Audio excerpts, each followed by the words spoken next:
commandant Maurice Kamto, sauve-nous. Le peuple du changement est debout.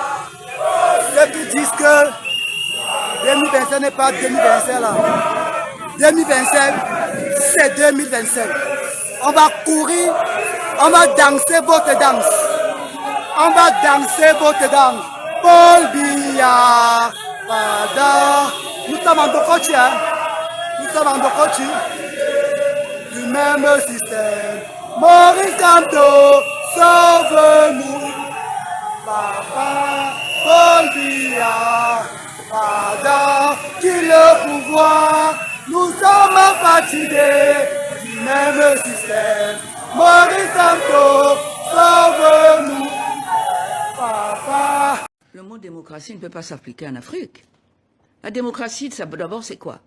C'est laisser les populations choisir leur mandataire pour gérer leur pays et leurs biens. L'ayant compris, les dictateurs africains verrouillent au niveau de l'élection pour que l'expression populaire, l'expression du peuple, soit vissée complètement au départ.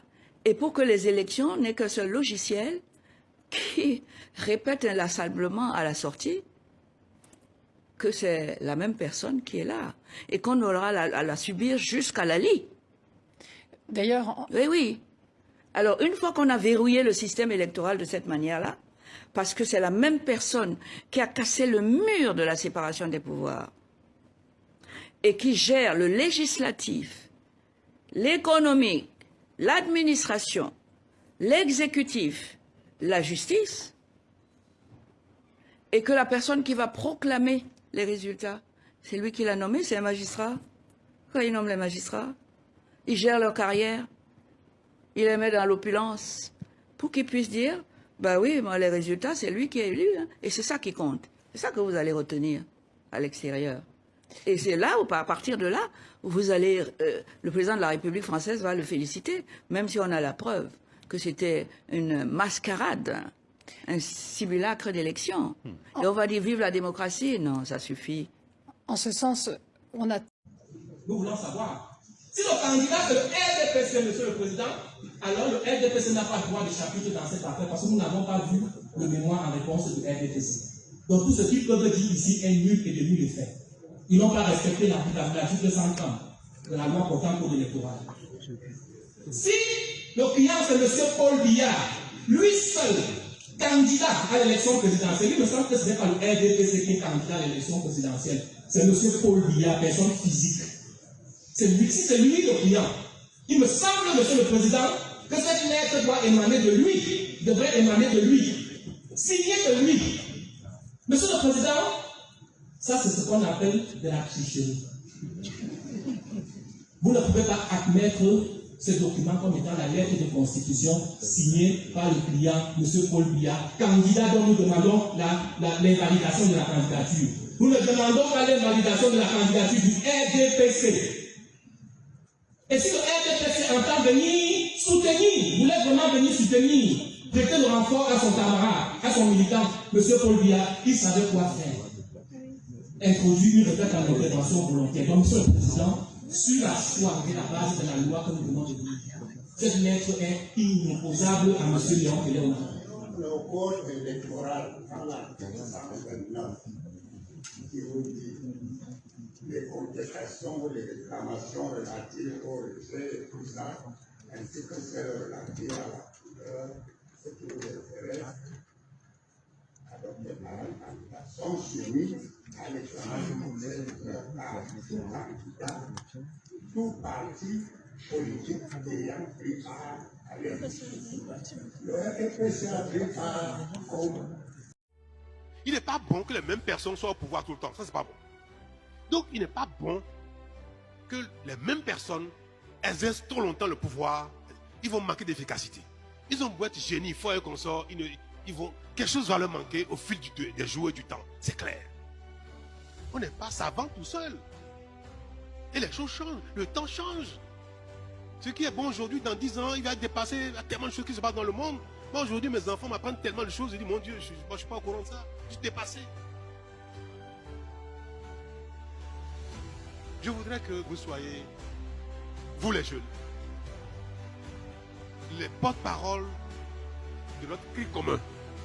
Et que nous devons, dans tous les cas, aujourd'hui que le monde est difficile, mais que nous voulons satisfaire nos besoins, nous voulons nous développer, que nous puissions unir nos voix, nos talents, nos compétences, pour nous développer au lieu de dire que moi je suis UP, je suis BR, je suis ceci et comme ça. Les groupes d'intimité, les groupes d'affinité, les creuset dans lesquels les gens se mettent les uns les autres, peuvent exister. Moi je ne veux pas dire qu'il faut tout uniformiser, parce qu'il y a quand même parfois des petites choses qui font la différence. Et même c'est même mieux quand on se dit, je suis dans un camp opposé à toi, on va discuter des mêmes choses.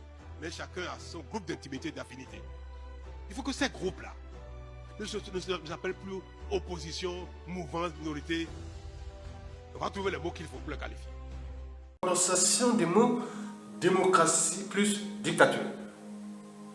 Mesdames, Messieurs, la démocratie est un régime politique qui se réclame démocratique, qui sépare de nombreux oripeaux démocratiques, mais fonctionne en réalité comme une dictature. C'est un régime où existent aussi des pressions et des contraintes sur les personnes, notamment sur les journalistes ou des juristes hors cadre, et où les médias fonctionnent étroitement avec les pouvoirs en place. Ce faisant, elle contrôle totalement les médias les plus influents. Télévision, grands quotidiens, chaînes de radio les plus écoutées, et qui sont d'une docilité sans borne envers le pouvoir en place, qui les rémunère et fait jouer les groupes d'intérêt les uns contre les autres. Vision de la démocratie comme compétition d'intérêt et de l'État comme compagnie d'assurance. Mesdames, Messieurs, si la réalité et la pureté des régimes démocraturaux ou des démocratures sont aujourd'hui communément admises, la question principale que nous pose la mise en place de ces régimes est celle de formes de résistance que nous pouvons lui opposer. Est-ce qu'il suffit de ne plus obéir pour être libre? C'est la question que se pose Étienne de la Boétie dans le discours sur la servitude volontaire. Si tu ne connais pas ce texte, il a été écrit par un jeune homme de 18 ans en 1548. Et pourtant, il est toujours d'actualité parce qu'il questionne les mécanismes de la soumission et la légitimité du pouvoir. Je t'explique l'idée principale en 2-3 minutes. Dès la première page, la Boétie expose son projet. Je voudrais seulement comprendre comment il se peut que tant d'hommes, tant de nations, supportent quelquefois un tyran seul qui n'a de puissance que celle qu'il lui donne. Là déjà, il y a deux choses. Les hommes se disent contraints d'obéir à l'autorité, mais ils pourraient numériquement la renverser. Donc ce n'est pas comme ça que fonctionne le pouvoir. Un tyran n'a de puissance que celle qu'on lui donne. Donc dès le départ, c'est une clarification importante. La domination n'est pas quelque chose que l'on subit passivement, sinon il suffirait de la contester. La domination, c'est quelque chose qu'on participe activement à produire. C'est la servitude volontaire. Le sujet participe à la domination qu'il subit. Reste à savoir pourquoi. Pourquoi est-ce que l'on préfère se soumettre plutôt que d'assumer notre liberté? Étienne de la Boétie donne 3 explications. La première raison de la servitude volontaire, c'est l'habitude. Par la tromperie ou la violence d'un tyran, mais aussi la lâcheté et la médiocrité de certaines personnes, la tyrannie s'installe. Mais ensuite, c'est l'habitude d'obéir qui fait que la tyrannie reste. Ceux qui vivent depuis longtemps ou naissent dans une tyrannie ne savent plus ce qu'est la liberté, donc ils ne peuvent plus la désirer. N'ayant pas même vu l'ombre de la liberté et n'en ayant pas entendu parler, ils ne ressentent pas le malheur d'être esclaves. La deuxième raison qui fait que l'on accepte la tyrannie, c'est que le tyran distrait le peuple et le rend bête. La Boétie écrit « Tous ces peuples se laissent promptement allécher à la servitude pour la moindre douceur qu'on leur fait goûter. Les jeux, les farces, les spectacles et autres drogues de cette espèce étaient pour les peuples anciens les appâts de la servitude, le prix de leur liberté ravie, les outils de la tyrannie. » Ça me semble terriblement d'actualité. Et la troisième raison pour laquelle on se laisse soumettre, c'est que les tyrans usent d'artifices pour paraître plus intelligents, plus importants et donc plus légitimes à avoir le pouvoir. Et ça aussi, c'est très d'actualité. Donc Étienne de la Boétie ne nous accuse pas de nous laisser tyranniser et de ne pas vouloir être libres, non. Il nous invite plutôt à prendre conscience de la vraie nature du pouvoir pour s'en débarrasser. Parce qu'aucune tyrannie ne peut durer sans qu'à un moment ou un autre, on y participe. Non seulement en obéissant, mais aussi en faisant obéir les autres, en participant alors soi-même à la tyrannie. Et la fin du texte insiste beaucoup là-dessus. Pour Étienne de la Boétie, il existe des relais, des serviteurs du pouvoir qui l'aident parce que le pouvoir leur profite. Parce qu'ils préfèrent leurs petits intérêts personnels que l'émancipation collective. Mais alors qui sont ces serviteurs de la tyrannie? Alors certains le sont plus que d'autres, mais on l'est tous un peu parfois en réalité. Toutes les fois où on défend nos intérêts aux dépens des autres, où on ne respecte pas leur liberté, où on donne des ordres, toutes ces fois, on entretient une tyrannie dont on est aussi la victime. Et c'est pas vraiment de notre faute, car on est tellement habitué à la tyrannie qu'on finit par y participer. Mais il faut s'interroger, je me plains de l'injustice, mais quand est-ce que moi aussi j'y participe? Il y a donc une responsabilité collective, non pas de combattre la tyrannie, mais juste d'arrêter de la soutenir en refusant d'obéir et de faire obéir. Finalement, Étienne de la Boétie propose un programme moins ambitieux, mais très enthousiasmant contre la tyrannie. Ne pas cautionner la tyrannie et encore moins y participer. Et retrouver le désir de la liberté, notamment en s'éduquant.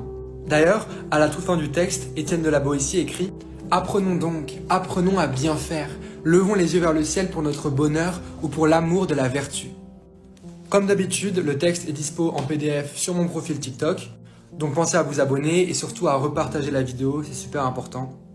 Et puis dites-moi en commentaire, d'après vous,